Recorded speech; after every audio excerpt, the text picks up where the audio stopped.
De retour dans l'Africa News, notre plateau est toujours au complet avec nous notre invité journaliste Monsieur Touré ainsi que nos éditorialistes Alfred Chango et Jemal Taleb. Et tout de suite, c'est le dossier du jour.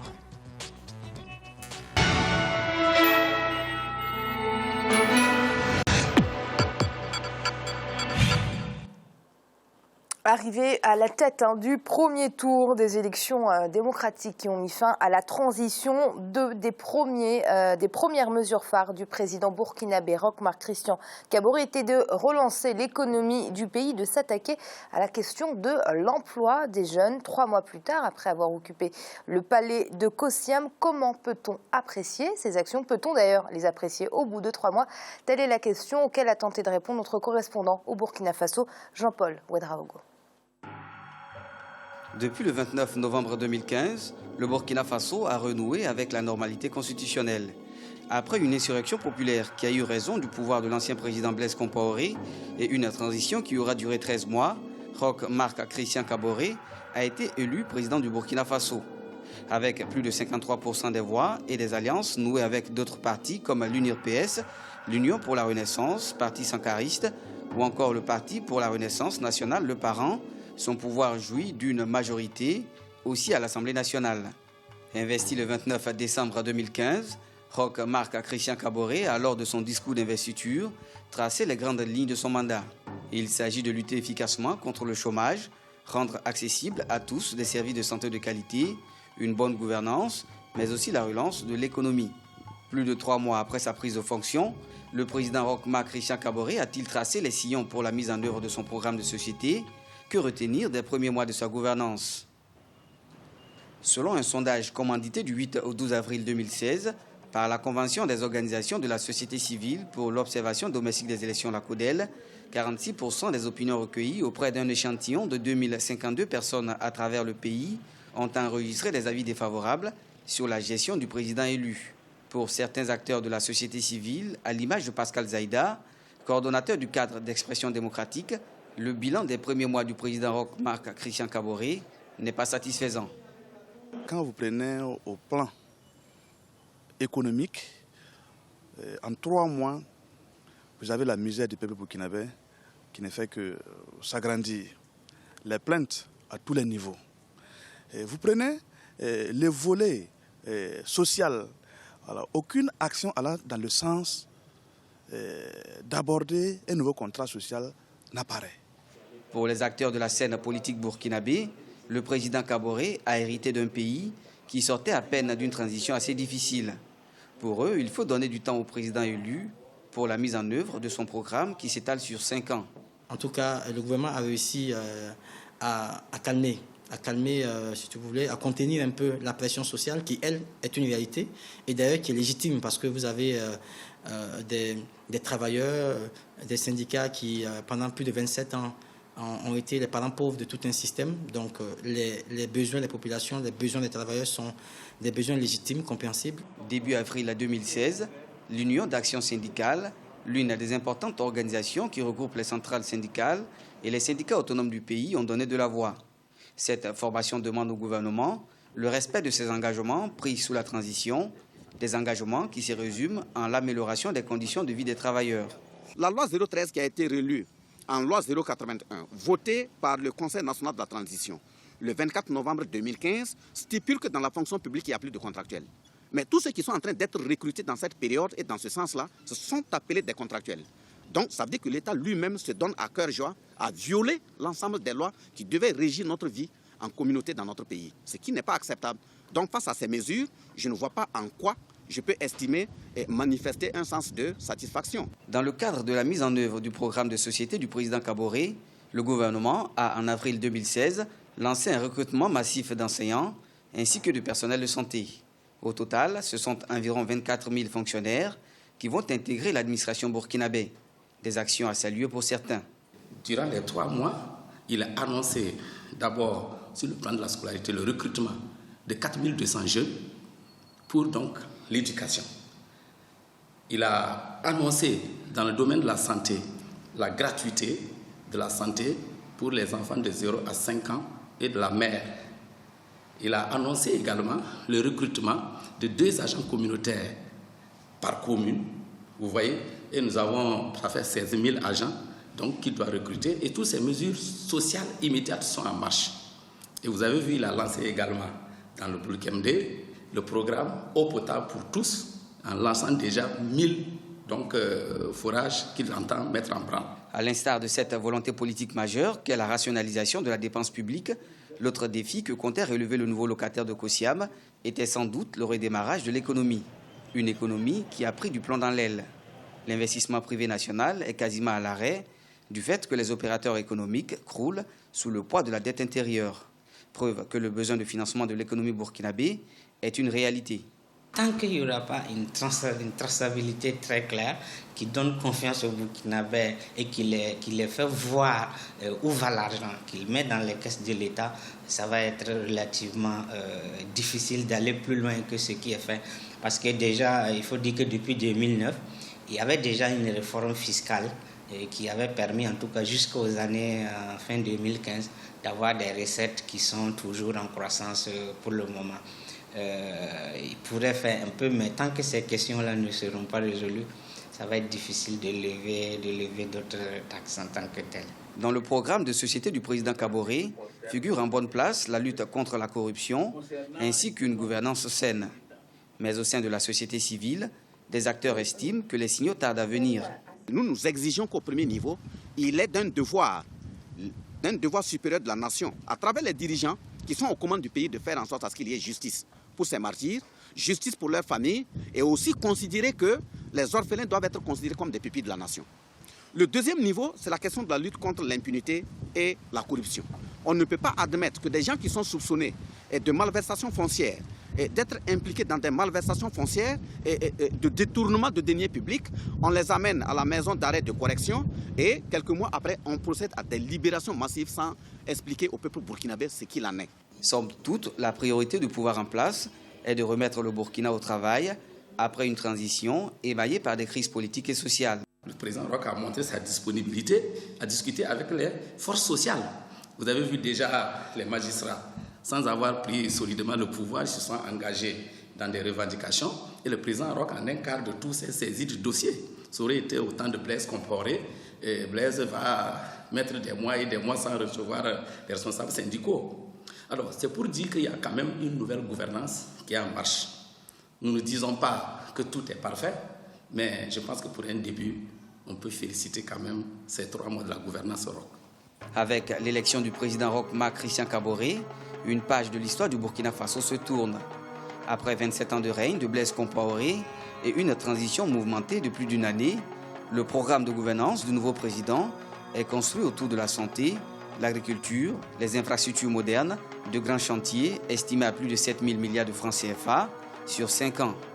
Aussi, l'une des mesures les plus attendues par les Burkinabés est celle du passage de la 4e à la 5e République, une nouvelle constitution qui prévoit de limiter les pouvoirs du chef de l'État au profit du Parlement.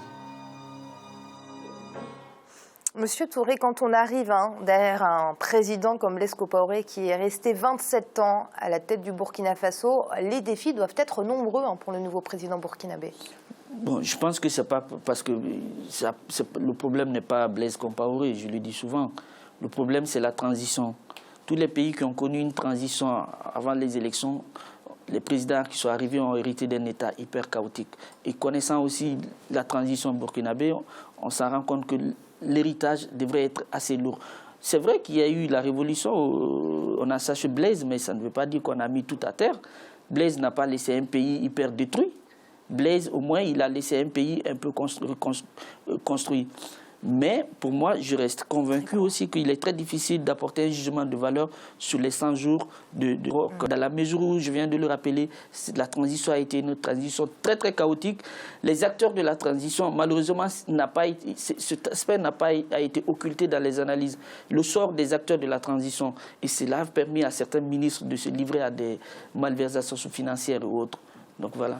Oui, Gemal, c'est vrai, dès le début du sujet, on faisait savoir que les Burkinabés étaient insatisfaits des actions du président Kaboré. Mais est-ce qu'au bout de 3 mois, à peine 3 mois, est-ce qu'on peut vraiment apprécier un bilan?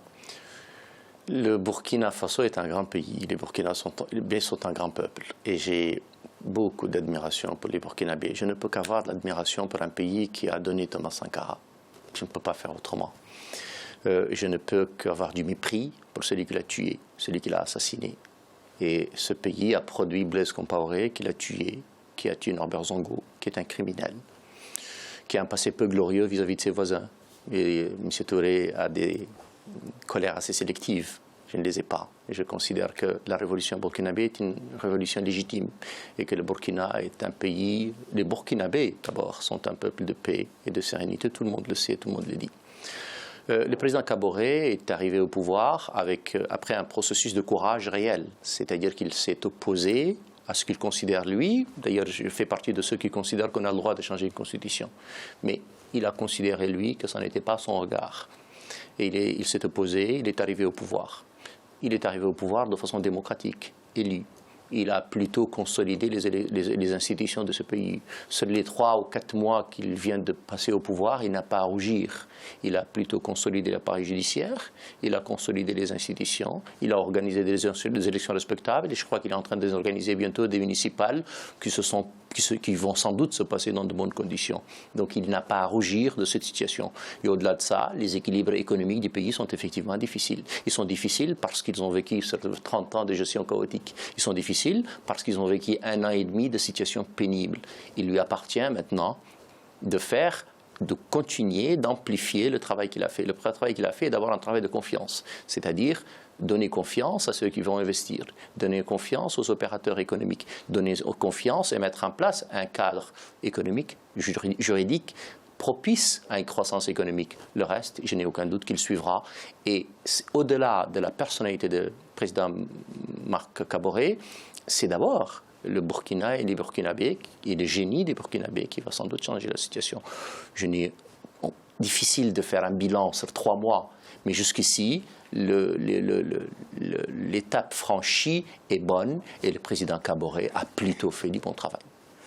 Alfred, certains pensent en effet qu'au bout de 3 mois, on ne peut pas vraiment faire de bilan. Pour d'autres, les 100 premiers jours d'un président sont décisifs. Justement, selon vous, les 100 premiers jours du président Kaboré ont-ils été à la hauteur des enjeux et des défis pour un pays comme le Burkina Faso, rappelons-le, qui est en pleine reconstruction? Oui. Amira, je crois qu'il faut sortir du mythe des 100 jours. Qui finit par inhiber les initiatives, par plomber justement l'horizon politique d'un pouvoir nouvellement élu. Et au fond, pour ce qui est du Burkina Faso, effectivement, je crois que Roch Christian Marc Kaboré, il a suscité beaucoup d'espérance, beaucoup d'espoir auprès de Burkinabés. Et je crois qu'il est un peu, pour ces 100 jours, victime de son célèbre slogan, un coup KO. Et tous les Burkinabés ont pensé effectivement que, une fois prêté serment, une fois arrivé à la tête de l'État, ça sera un coup KO contre les injustices que le Burkina Faso a connues, un coup KO contre la situation chaotique économique, un coup KO contre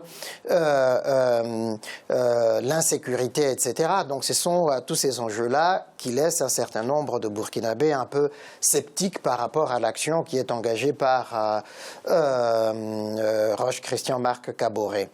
Mais en même temps, il a essayé de faire au mieux pendant ces 3 premiers mois, effectivement, la consolidation des institutions, la consolidation des relations avec ses voisins et puis avec l'un des premiers partenaires politiques et économiques étrangers, la France. Il vient de faire une visite officielle ici à Paris pour essayer justement de régler les questions de budget qui se posent à son pays et puis les questions économiques liant les 2 pays. Et c'est vrai que le Burkina Faso, contrairement à d'autres pays, ne dispose pas des richesses illimitées par rapport à la Côte d'Ivoire, par exemple. Par le coton et puis un peu d'or, etc., il n'y a pas beaucoup. Et que donc, le Burkina Faso, de mon point de vue, doit compter sur les intelligences, sur sa jeunesse, la capacité justement de formation, l'école, l'éducation, pour permettre justement à cette jeunesse-là d'être capable de s'investir dans les secteurs qui sont producteurs, peut-être réinvestir le secteur de l'agriculture, le secteur du commerce et puis des nouvelles technologies de l'information et de la communication pour sortir justement de tous ces goulots d'étranglement où se trouve le Burkina Faso aujourd'hui. Justement, Monsieur Touré, dans un pays comme le Burkina Faso, je me le répète, qui est en reconstruction, tous les secteurs apparaissent comme prioritaires, mais quelle devrait être finalement, selon vous, la priorité du président Kaboré? Non, mais la priorité, c'est comme dans tous les pays africains, c'est la lutte contre la pauvreté. Il le rappelait tout à l'heure que le Burkina est un pays qui n'a pas de ressources naturelles, comme certains, la Côte d'Ivoire ou la Guinée. Donc c'est un pays qui ne peut se développer qu'à partir de ses forces vives, c'est-à-dire à partir de sa jeunesse. Il faut réfléchir. C'est ce qui nous manque beaucoup en Afrique. Il faut réfléchir. Si on veut se lancer dans l'agriculture, quel type d'agriculture on en a besoin, quel type de développement ce pays a besoin. Donc moi je pense que Kaboré, c'est quelqu'un qui est très intelligent. Pour tous ceux qui le connaissent, voilà, c'est quelqu'un qui a des atouts pour le développement, surtout qu'il a choisi un Premier ministre qui vaut la peine. Et c'est l'heure de marquer une nouvelle pause. On se retrouve très vite pour la suite de l'Africa News. On remet tout de suite.